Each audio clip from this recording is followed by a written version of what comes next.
I think one of the problems is that this like increased polarization of people making claims is that they start to like see reality their own way. Like I talk about this, I think I wrote this in the piece, or I've written about this before, where when I started writing, I had this really strong perspective that, storytelling is really powerful, but at the end of the day, reality wins out.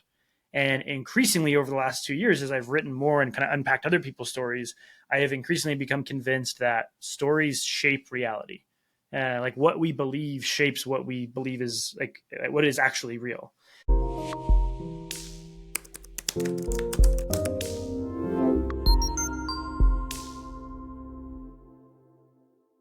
Welcome to Sorcery. I'm Molly O'Shea, the founder of Sorcery, a weekly top VC deals newsletter and now podcast, highlighting the top GPs, founders, and deal announcements leading the next innovation cycle.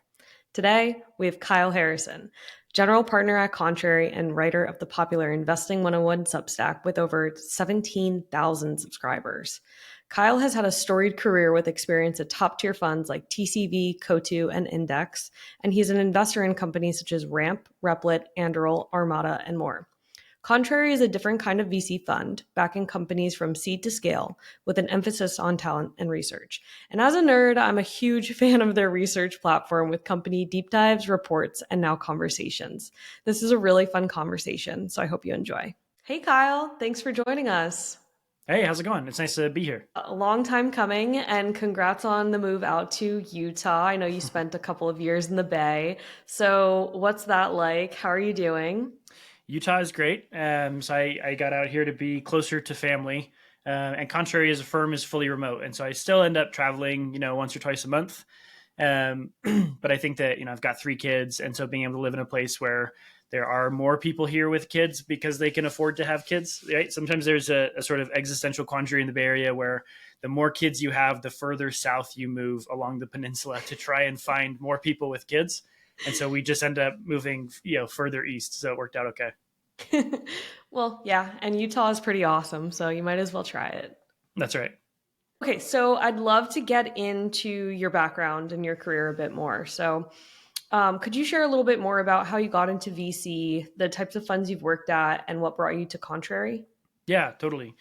So I've had a very sort of stumble experience over the course of my career. When I started in undergrad, I was a film major. So I had made videos in high school and I wanted to go to Hollywood, and I was obsessed with Christopher Nolan and Quentin Tarantino, and I wanted to go make movies and stuff. And while I was in school, to pay the bills, I was doing wedding videos and commercials and things like that. And pretty quickly I got to the point where I had too many clients. I couldn't do all these videos. And so I started farming them out to other creatives, and I'd say, hey, can I take 5%? I got you this job, and very quickly realized that I was a much better salesperson than I ever was a videographer. I was never that talented. I like watching movies, but I was never super great at making them. And so pretty quickly I got to the point where I was just sort of a one-man marketplace where I was going out and getting a bunch of contracts and then setting it up to a bunch of creatives, and built a really crappy website, and was sort of the back end was effectively a spreadsheet. Like it was very janky, but grew that to, videographers, photographers, graphic designers, whatever. So I ran that company on and off for about 4 years, in and out of school. And around the time that I was about to graduate, I ended up selling that business. And I sold it mostly just because I never even knew to call it a startup, really. Like I was not in that world. I called it a project because I was too afraid that if I called it a job, my mother-in-law would judge me. So I was just shooting from the hip. And when I sold it, I was talking to a friend of mine, and I said, I have no idea what I'm going to do next. And they said, well, what did you like most about running your company? And I said, well, I loved being this like resource for these passionate creative people. And my friend said, well, that's sort of what venture capitalists do. And I said, I don't know what those words mean when put together. And so, just kind of stumbled into venture, ended up working at a seed fund in Utah for a little while, where I sold my company and worked on my company.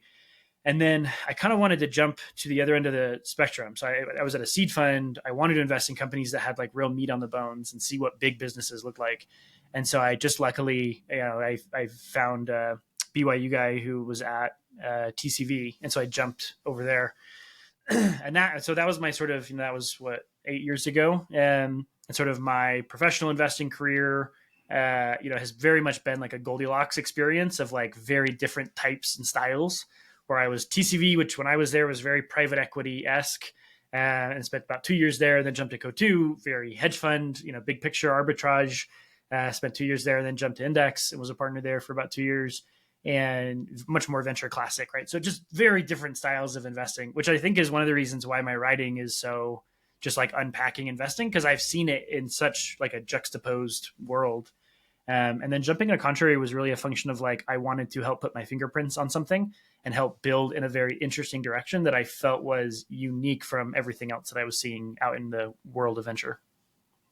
Yeah, wow. You do have a really remarkable career. And I think that's also something that I admire out of your writing, because you have so many different dimensions of venture that you're not just like looking at the asset class like in micro aspects of some people that have one kind of viewpoint, but because you've had experience in multiple different places, multiple different perspectives, it's really it's like wholesome. It is refreshing to read about, right? Because it's kind of like no BS, but it's also a little bit like no bias, because it's pretty objective. And going to Contrary, I'd love to learn more about the history of the firm and what you're focused on there. So Contrary was started about 6 years ago by Eric Tarzinski, who was originally had this idea. I mean, he had started his own company. He had worked for a company that was acquired by Lyft. Like he'd seen a lot of different experiences, but was still fairly young in his career. And sort of he looked at all of the really sharp people that he was rubbing shoulders with and thought, man, if I could just bet on the smartest people I know and their careers, I probably would do pretty well. And so Contrary was born out of this idea of if you can identify the smartest people as early as possible and then support them relentlessly throughout their career, you have this sort of unfair advantage when those people eventually do start companies. And so that was how it started originally, where we'd go out, Contrary go out and find people in undergrad, grad school, PhD programs, whatever, and sort of try and get to know them as early as possible, and then just be supportive. So whether that was like helping them get introduced to startups while they were still fairly young, if that's getting their first job working in tech, if that's finding a startup to go work for and kind of enjoy the journey, if they eventually get to the point where they want to start a company, hopefully they've been networked in the Contrary community where they have co-founders they can work with, or other partners or potential customers or hires or whatever. So it's really been this like very holistic framework of like how do we almost like create product SKUs for people at various points throughout their career. So that was how, kind of carried on for the first 3 or so years, largely investing at pre-seed and seed. And then a few years in, to Eric's credit, they started to notice that there was this kind of bifurcation in the community where either you had people who were like very soon excited to start their own company, and then it's great, we can write their first check. But then you had other people that said, I really want to focus on finding a really exceptional startup to go join and kind of build my career with them, through that journey, and then go start my own business. And so Contrary was this sort of vessel to be able to help people find these, what we now think of as like talent vortexes. And so things like, I think 5 of the first 50 employees at Ramp came from Contrary, a lot of the people at Retool, a lot of the people at Anduril. And so kind of helping build these talent vortexes became another part of the business. And so I joined to basically help us move further later.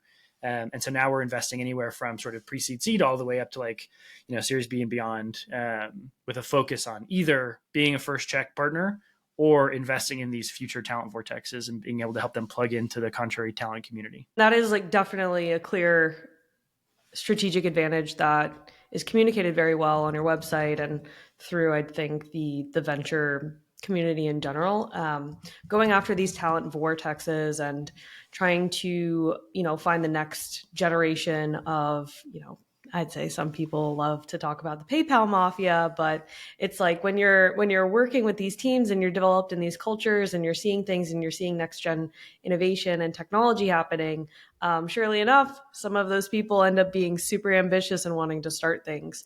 And so continuing to cultivate and support that talent is awesome. And you have the resources to do that. Another part of Contrary that I'm a huge fan of, like I'm a big nerd.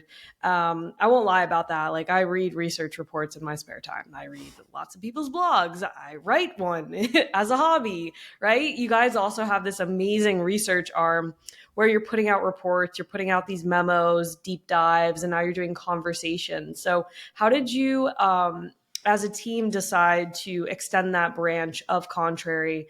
And how do you have the time to do that? That's a lot of work. Well, it's definitely, it goes back to this vision that we have of building effectively these product SKUs that are relevant at different points in people's career, right? So whether it's early in their career, mid-career, starting a company, running a company, selling a company, like we're constantly trying to think about how can we be this supportive partner. And so one of the things that it was sort of born out of like any good, opportunity canvassing, when you see an idea for a startup, you get asked the same question enough times and you start to think, man, maybe this should be a product to solve this problem that enough people have it. And so we got this question a lot where people would come to us. And again, we've worked really hard to keep the community very high quality. Like these are top 1% people. They're very ambitious. They're very thoughtful. And so a lot of times these people don't always necessarily like need our help getting jobs per se. Sometimes they just want a thought partner to evaluate the opportunities that they already have exposure to. And so we'd have a lot of people that would come to us and say, hey, I have job offers to go join these 3 or 4 or 5 private companies. And like, I've met the people and I like the people and I think the products are interesting, but like, what's the investor's perspective on this business? And a lot of that came down to just like me sitting down with them to be like, well, like I've maybe spent time with this company or I've spent time with competitors or whatever. Here's how I'd think about this space and this market, this valuation, whatever. And we realized like, there's not really a great resource for people to understand private tech companies. And so we should productize that. And we decided to open source it effectively, open access it, because we wanted for 2 reasons. Number one, it allows people to effectively like tell us where we're wrong or where we could do things better or like contribute resources and whatever. As if we kept it just for our community, it would be more limited. And then number 2, in large part, because like it is a valuable way to like put your flag in the ground where it's like, these are the companies that we're thinking about. Here's how we analyze them. And we have very deliberately set up Contrary Research to be like antithetical to content marketing. Like we actively don't want this to be like pumping our own book, which is why we don't exclusively write about our portfolio companies. And even when we do write about our portfolio companies, we go out of our way to make sure that it's a very balanced perspective on these companies. So we're really trying for it to be this like pragmatically optimistic view of tech companies rather than a very fluffy, inflated view that most content marketing is. Yeah, it's true. A lot of content marketing can't escape its own bias. That's right. Which is really hard to read between the lines of sometimes. So with all the research that you have, is there a certain area that you're like super excited about, that the team is excited about? Where have you been spending most of your time?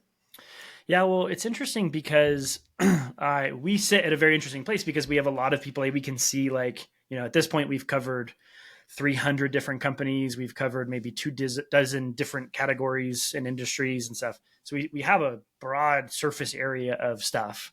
And then on that, we can pay attention to like, what are people looking at? Where are they paying the most attention to? And, unsurprisingly, a lot of that correlates to hype. Like, where are people excited? So obviously OpenAI gets a lot of attention. Stripe gets a lot of attention. Like there are these pieces, But one of the things that I think people have been trying to sort of wrap their head around is, you talk about the excitement in El Segundo and defense and aerospace and manufacturing and like building in the physical world and stuff like that. There is a lot of excitement there, but there's a lot of people who are like pragmatic business builders who are trying to wrap their arms around who maybe they're not as caught up in like the zeitgeist of the excitement, but they still, even if you abstract away from like the hype, you still feel like there is a moment in time where, deglobalization is real, increased global conflict is real. Like those things create market opportunities. And so people want to dig in and understand how have these businesses gotten built and things like that. So we're actually right now, we have a project in the works. It's a real deep dive into the history and evolution of working with the military and how military and defense tech has evolved as a space, how companies like Anduril have taken advantage of that. And sort of like the playbook and like abstracted away. We've gone super deep onto all the different like playbooks and interviews that folks have given and tried to articulate like what are the core principles to take away.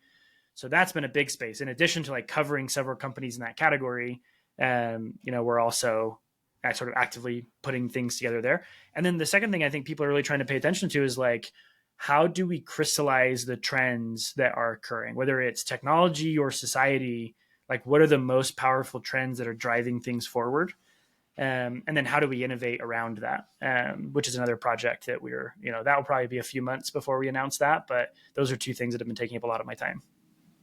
That's so fun. Oh, and those are right up, the LA kind of That's right. ecosystem topics of investment and content for sure.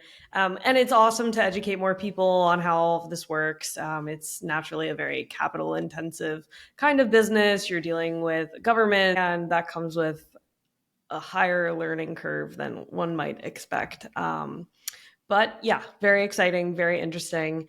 And okay, so to shift gears a little bit back to your investing side, at what point do you typically get in, and what are the areas you're going after?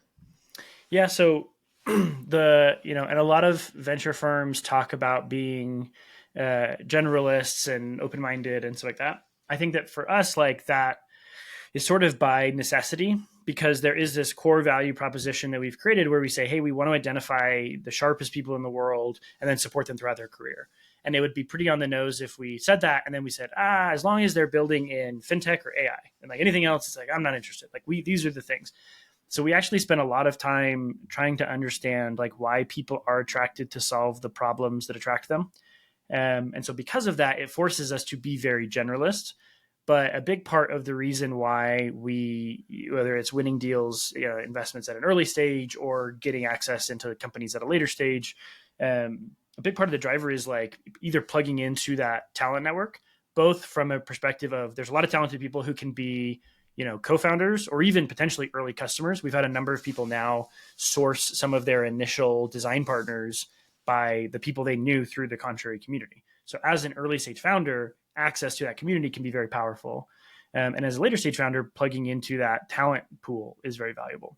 And so because of that, we kind of have to keep ourselves very open-minded to like, okay, if we think highly of these people, or if we see a lot of people going towards this business or this industry, we need to move very quickly to understand what is compelling. Like even just because we think these people are high quality, we also have to understand the opportunities that they're seeking. And candidly, like research is a part of that. Like it helps us to have a very prepared mind on categories that maybe we wouldn't have spent as much time in proactively because we're not seeing a ton of investments. But occasionally we have something come up where it's like, we've not looked at this space, but between what we're doing in research or Anna Sophia is doing in Foundations and Frontiers, we have done a lot of work collectively to go deep into a lot of these different categories. So a lot of it is very generalist with a little bit of a prepared mind. Transition to your personal writing with Investing 101. I'm a huge fan. I've been reading this for a while. You have around, I think it's 17,000 subscribers. That's a lot of people. How did you start writing this? And what was kind of your focus? You are like, okay, maybe I'll set, an hour each week and talk about a topic that's like really interesting to me or top of mind. How do you kind of organize this and go out and create these hit pieces?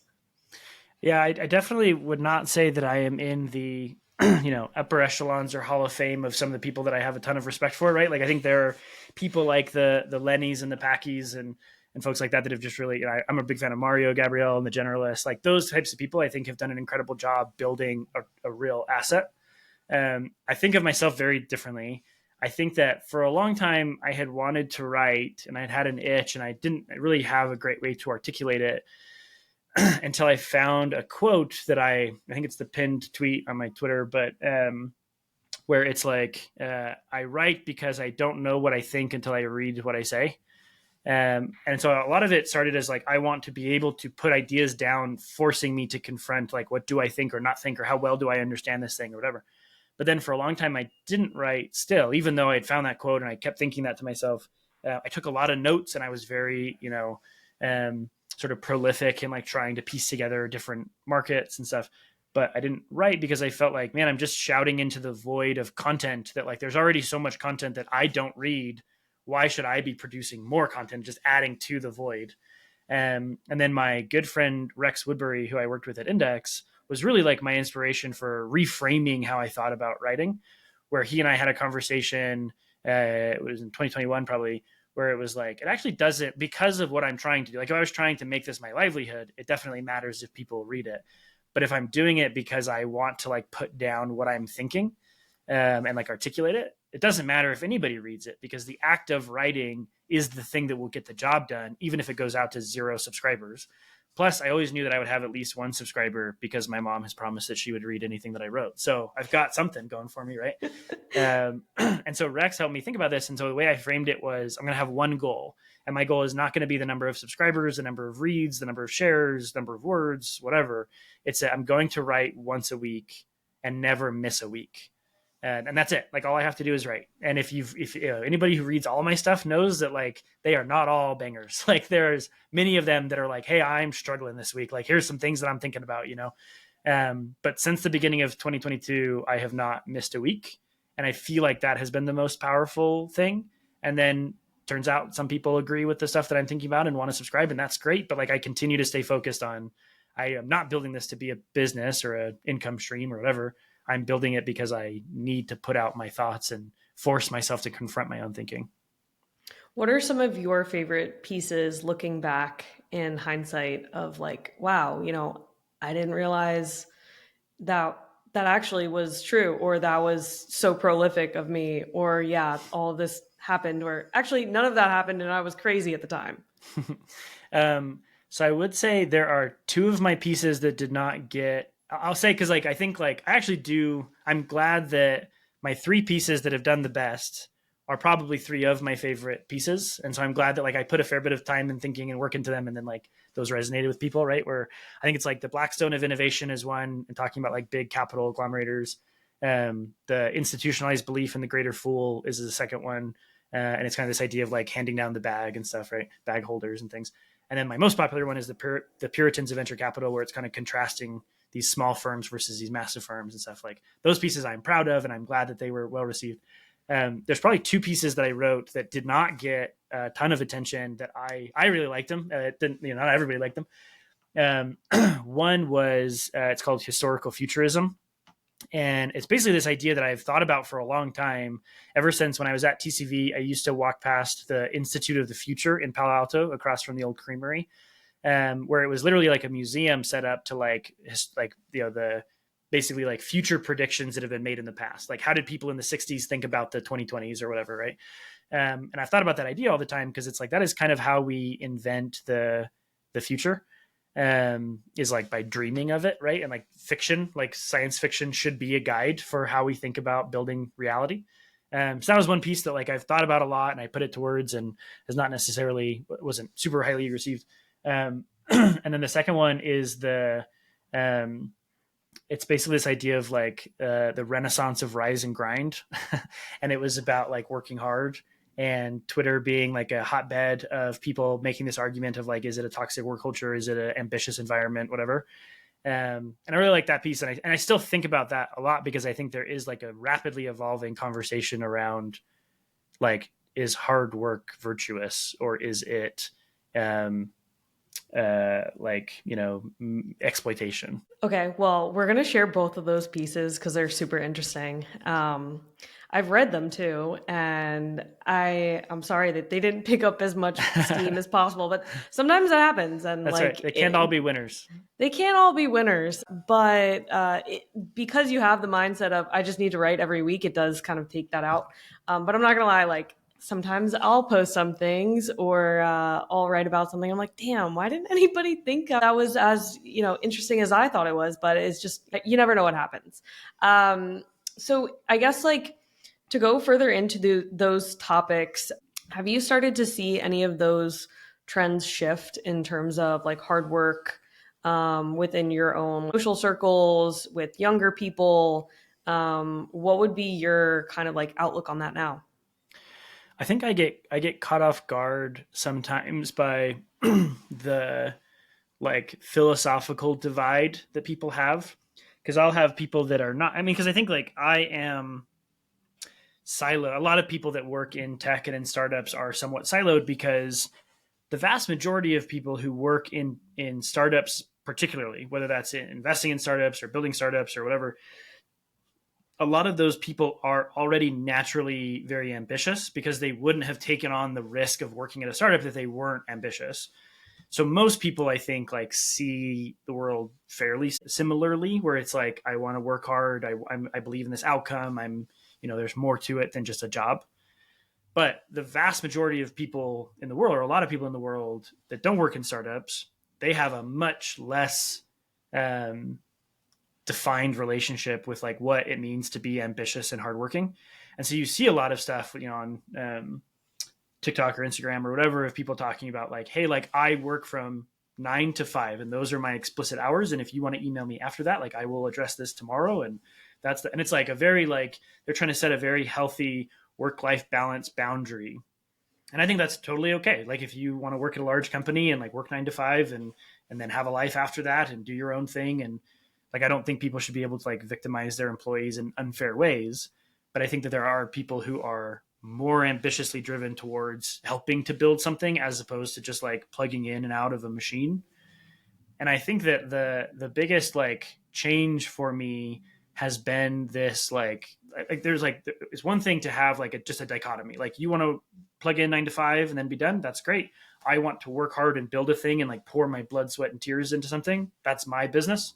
But now there has become this like this combative divide where like people who work hard think less of lazy snowflakes that don't want to work hard, and people that have a healthy work-life balance look at people who are ambitious and are working and think like you are an exploited machine that other people are taking advantage of and blah blah blah. And like that intellectual combat I think is like not healthy, but it forces both parties to like reflect on why they think what they think. But the only thing I've seen is like it feels like people are doubling down on their like it's like nope, we need to work even harder and be even more ambitious and work 90+ hours a week. And the other people are like, no, work is the devil. And like so I feel like people are just like digging into their trenches of how convinced they are that they're right. People are getting a little bit more polarized, and media is not helping with that. I recently revisited the World Economic Forum's piece on global risks, and misinformation and disinformation was number one for the next 2 years. Given we're going into an election cycle, that makes sense. Given the rise of like TikTok and short form content, that makes sense. And just like you never really know what more of these content creators are going to put out because their influence is really strong and it's being heard by people. But I want to go to your recent piece because I think this kind of taps into it a bit, right? The main theme in Silicon Valley and tech recently that Mark Andreessen has been putting out, and I think is creating a lot of great positivity and momentum around these hard workers, these ambitious types, because someone's got to do it. Someone's got to build the company. Someone's got to like really motivate people and go after the ambitious goal, is techno-optimism. And in your latest piece, The Glass Half War, is it empty or is it full? You kind of state a couple different examples. And what I pulled out of this was the way that you framed the piece. It was like kind of like a recipe for encouraging positive narratives. It's one, tell new stories. 2, reframe existing stories, and 3, fix the stories that no one wants to tell. And I think this was a really fun piece because right, like it's right in the marks of like April Fools, like there's Twitter drama, there's a lot of things that are going on, and I really liked it. So I'd love to talk about that a little bit more, and you're thinking of how you wrote the piece, and if you have any different kind of reflections after posting it. Yeah. So the piece I'd say is like a continuous evolution of similar threads that we've been pulling on, of like when I wrote about the renaissance of rise and grind, like thinking about hard work and the relationship that people have with what that means and things. And like how that translates into optimism and what people want to build. I think one of the problems is that this like increased polarization of people making claims is that they start to like see reality their own way. Like I talk about this, I think I wrote this in the piece, or I've written about this before, where when I started writing, I had this really strong perspective that, storytelling is really powerful, but at the end of the day, reality wins out. And increasingly over the last 2 years, as I've written more and kind of unpacked other people's stories, I have increasingly become convinced that stories shape reality. Like what we believe shapes what we believe is like what is actually real. And so I think that for Optimist, what was really interesting is I'd not noticed this before, but April Fool's Day this year was like very telling for me. Like there was probably like a dozen examples that I saved, and I only included a few in the piece. But it's like, man, like you're kind of April Fool's Day, like you're kind of the, nobody wants, well, maybe not nobody, but most people don't want to be a liar on the internet, right? And so if you are perpetuating stories, it's probably because you believe them.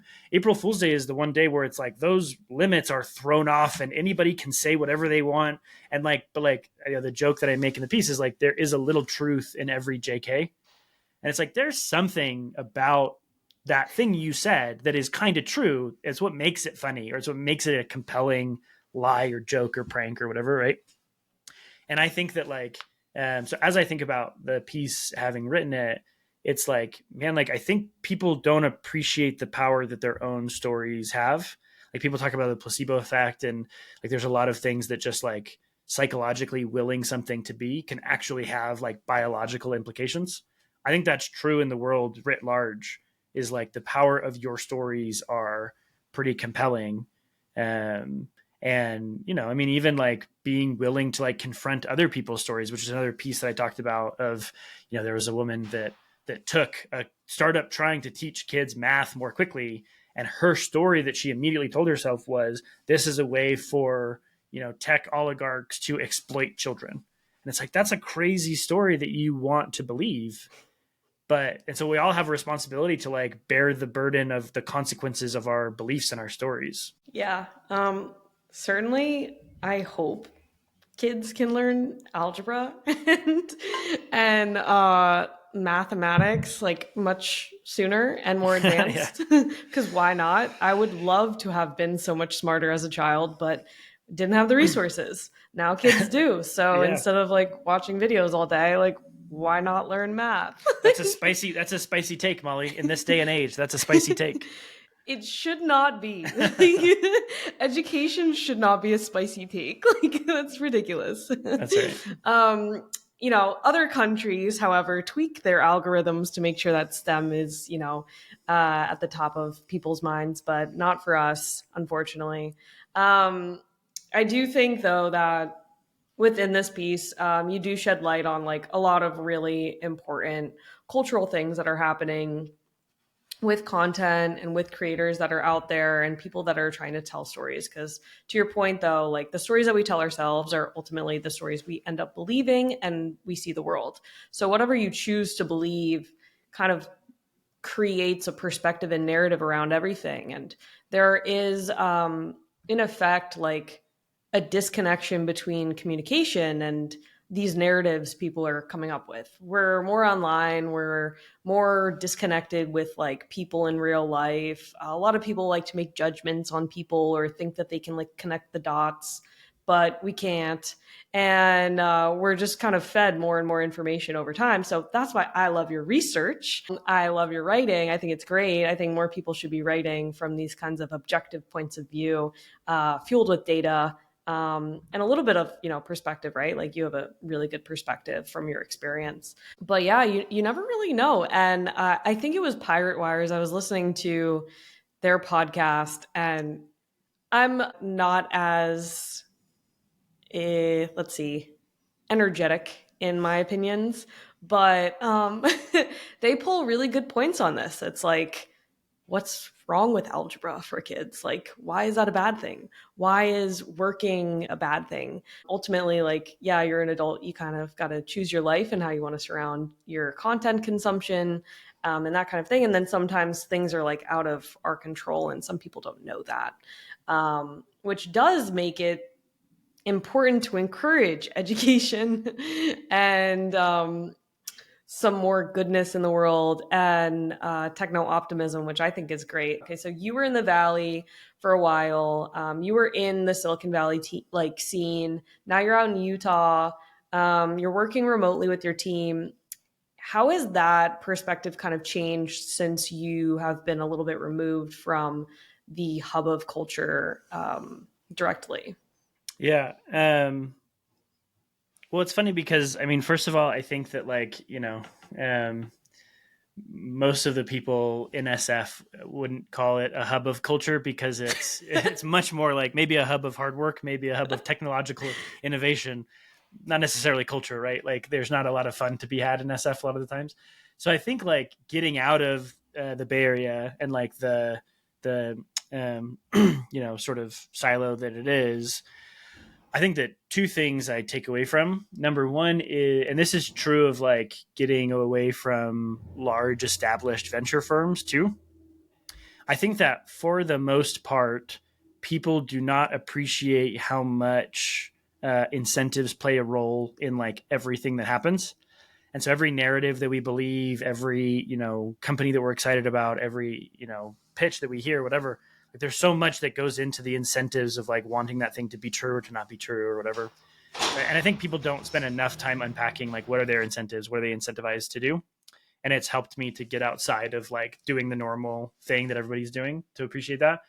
And the second thing is this idea that like companies are like, I think that nuance, I've written this before too, where people will use like in-group beliefs as a proxy for their own beliefs. And I have this line about how your beliefs should be a leading indicator of the group that you belong to, not a lagging indicator. Like I shouldn't believe something because I'm a Republican. I should believe something because I believe it and I think it's true. And then I should be a Republican or a Democrat or a Costco member or whatever, right? Like I should pursue my memberships as a result of my beliefs. And I think that people who like use this sort of in-group shorthand automatically just decide they believe things. And the first thing that happens when you decide, hey, I'm just going to believe what people in tech believe, then nuance dies. And so it makes it harder for people to address topics like, for example, the centricity of San Francisco as a tech hub. And I think that there is important nuance in that, is like, yes, good companies can be built outside of the Bay Area. That is true. But statistically, there are more people in the Bay Area building companies within a specific playbook that have specific expectations and shorthands and heuristics that are more likely to lead to success for a company. And so I can simultaneously believe that good companies can be built outside of the Bay Area, and the vast majority of important companies will still probably be built in the Bay Area. Like that nuance, other people who are like either like San Francisco maxis or like remote work maxis, like they refuse to believe that nuance because they're all in on remote work or they're all in on San Francisco. And it's like the reality is that both can be true. And then you just have to do with that information what you will. But like you don't have to believe one thing or the other because you belong to a group that happens to feel really strongly about that thing. Yeah, I get that. And we had Delian on not too long ago, and he kind of said similarly. Like he was in the Bay Area for a while, then he broke out, went to Miami, and he was like, "Yeah, I'm really surprised by the clarity of thought that I had, and how much groupthink was there, and you can be open-minded and creative and have your own opinions and beliefs." And still holds the similar values of like highly ambitious work and wanting to do things, but in different areas, which, I don't think should be a big argument at all. I mean, I think like anybody should work anywhere. Like we have access to the internet. Like it's not hard to DM you or, talk to someone. So it's kind of like a closed-minded thought. But again, like people love prescribing themselves to different groups and identities, and it is an amazing place to grow a career. So I'm not like talking down to the Bay at all. I love visiting there. I think it's great. But yeah, maybe to your point, there's not much culture. So to wrap up, I just want to end on a positive note. So what are you most looking forward to this year, and what kind of ideas do you have for writing cooking up? Well, I think that this year, the things I'm most excited about, so I'm seeing a lot more, and I've written about this a few times before. I've called it the age of acquisition, where there are companies that demonstrate that they're really interesting as a product, but maybe not, they don't make as much sense as a standalone company. And you're seeing a ton more acquisitions. And I talked in the piece that I wrote about, large plus large, right? Like Microsoft buying an Activision or whatever, a large and a small, and then even like small and small, right? Like startups acquiring other startups and things. And I'm starting to see a lot more of that. And I actually like, so there's a tweet that I talk about a lot that Harry Stebbings deleted, but that I saw and kept and have told him that I really liked it. I wish he hadn't deleted it. But it's like he talked about this idea that there is a natural selection in startups. Startups are supposed to fail. Like that's like there are it is literally a mechanism of iteration and experimentation. Like startups are supposed to go out, try something, experiment, and if it fails, then the capital and both the currency capital, right, and like the monetary capital and the human capital are supposed to get recycled back into the system to be redistributed to other maybe more deserving companies and experiments and startups, right? And so it's, as sad as it is when companies don't work out or people go elsewhere or whatever, like it needs to be a healthy thing that we buy into. And in a world of massive plentiful capital, nothing failed. Like it was really difficult for a company to fail in 2021 when everything in their mother could raise something. Maybe not everybody's raising at massive multi-billion dollar valuations, but the vast majority of companies are raising. And so failing in 2021 was fairly difficult. It's increasingly getting more and more difficult, which is might not feel like the most optimistic note, but like I think it is like a healthy a sign of some modicum of returning health to the startup ecosystem, because it's valuable when companies acknowledge like, hey, like we built something really cool, but we would do a better job as part of this thing as opposed to trying to go it ourselves. And so instead of having 10 companies building, in the same direction, you have maybe one or two companies building. They can still compete, they can still drive better and better results, but they have all the different resources of different people. And so as I look forward over the course of the next year, like one of the pieces that I have wanted to write for the last couple of weeks and haven't gotten to, but I think will be like an important, well, I should say I hope will be an important framework for people. I might be wrong, but I've wanted to write about hype deflation for a long time. And the reason for that is because I think that there is something really interesting in like looking back at previous hype cycles. Like I remember when there were investors who were branding themselves micro mobility investors. Like that was going to be their career, was built on various forms of investing in micro mobility because all the scooter companies were all the rage and stuff. And it's like, man, like that did not happen, right? Like those companies have not worked out super well, right? Or like food delivery and like meal kits back in the day, going through these cycles. And even some of these cycles, I think like are not truly dead. They are simply like a phoenix rising and falling into the ashes, right? But like, because I think crypto like goes through these waves, and you see like even the guys at Paradigm, they said they were excited when the sort of 2017 and 2018 bubble popped and sort of crypto prices came back down to earth. And it's like, good, this is a time to like rebuild. And so same thing in 21, like there was some element of like, I'm glad that that happens because it flushes out a lot of the like negative stuff. And so my hope is that we are starting to learn these healthy cycles of hype, inflation, and deflation. Because I don't think hype is bad. It's good to tell stories and be excited about something. But hype also attracts a lot of pariahs and like hucksters. And so every once in a while, that hype needs to deflate and flesh out the hucksters. And candidly, the more that hype ebbs and flows, the less likely it is that hucksters are going to come in because they've gotten hurt too many times. And so you look at a company like Anduril, like Palmer talks all the time about how he was like, when we got started 6-7 years ago, we were both a defense company and an AI company, and neither were exciting. And then for a little while, like AI was really exciting, but defense was still very taboo. And then for a while, like with Ukraine and stuff, like defense became exciting and AI is exciting. And like, oh, great. Now we're like benefiting, right? But he's like, I don't care about those cycles. Like those cycles were ebb and flow. Sometimes they'll make my life easier. Sometimes they'll make my life harder, but I will continue on my North Star. And the best founders and the best companies will persist through hype, inflation, and deflation. And I think that's like a healthy dynamic that we need to appreciate and acknowledge comes and goes. So hopefully that's optimistic enough. No, I think that's totally optimistic, and also that it's just a natural part of the tech industry and what we've all prescribed to in general. It's highly ambitious people going after very risky things, hoping, like praying that it works, right? Most of the time it doesn't work, but you learn along the way and then you apply those learnings to the next time. And I think I don't know if this will make the mark, but one thing that I was talking to my boss the other day about was, the big scaling tech giants and their their work in AI and LLMs, right? So you have DeepMind, you have Meta, you have now like OpenAI and all these people. And a lot of talent left those companies to go start their own companies. And then now we're seeing that start to deflate, and those companies get gobbled up back by the parent company. So like Microsoft just kind of ingested Inflection, and oh my gosh, it's like every other day you hear like now Meta is making crazy, offers to talent, and talent is just becoming more and more valuable. But I would say like that talent is like even more valuable because they were building companies in like a highly variable environment.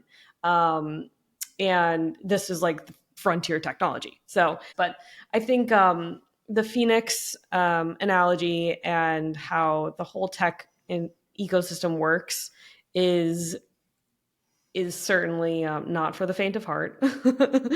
That's just how it is. But the optimistic view is that we just keep on doing it because it's fun. That's right. Totally. That's right. It's very fun.